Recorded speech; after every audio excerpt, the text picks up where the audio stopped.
السلام علیکم ورحمۃ اللہ وبرکاتہ۔ ناظرین، استقبال ہے آپ کا ہمارے چینل الہند اسلامک ٹیوب پر۔ جو آج بھی مرد مجاہد ایسے ہیں جو ایمان کے جیالے، ایمان سے لبریز دن کے دل ہیں، جو قرآن کی بے حرمتی کو ذرا برابر بھی برداشت نہیں کرتے۔ ناظرین، سویڈن کا حالیہ واقعہ تو آپ حضرات کو یاد ہی ہوگا، معلوم ہی ہوگا، جس میں ایک بدبخت نے بلکہ کچھ لوگوں نے مل کر قرآن پاک کی نعوذ باللہ بے حرمتی کی تھی۔ باقاعدہ حکومت سویڈن نے اس بات کی اجازت دی تھی، اور یہ خبر بھی آپ حضرات نے سنا ہوگا، ہم نے آپ حضرات کی خدمت میں رکھی تھی کہ عرب کے کچھ نوجوانوں نے جا کر وہاں جس جگہ پر قرآن کی بدبختوں نے بے حرمتی کی تھی اس جگہ کو خرید کر مسجد بنانے کا عزم کیا ہے۔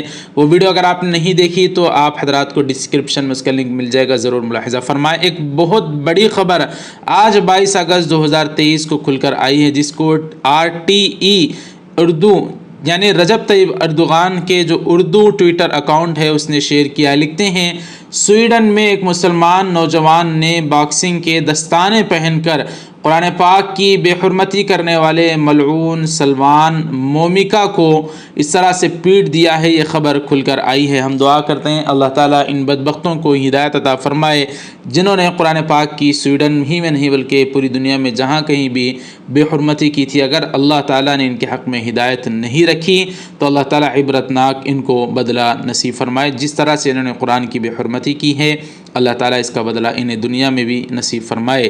ناظرین کرام، یہ ویڈیو آپ حضرات کو کیسی لگی کمنٹ کر کے اپنی رائے کا اظہار ضرور کریں۔ اس نوجوان مرد مجاہد کے لیے کوئی دعائی جملہ بھی ضرور لکھ دیں۔ ویڈیو کو لائک کر دیں، شیئر کریں، چینل کو سبسکرائب کر دیں۔ جزاکم اللہ، والسلام علیکم ورحمۃ اللہ وبرکاتہ۔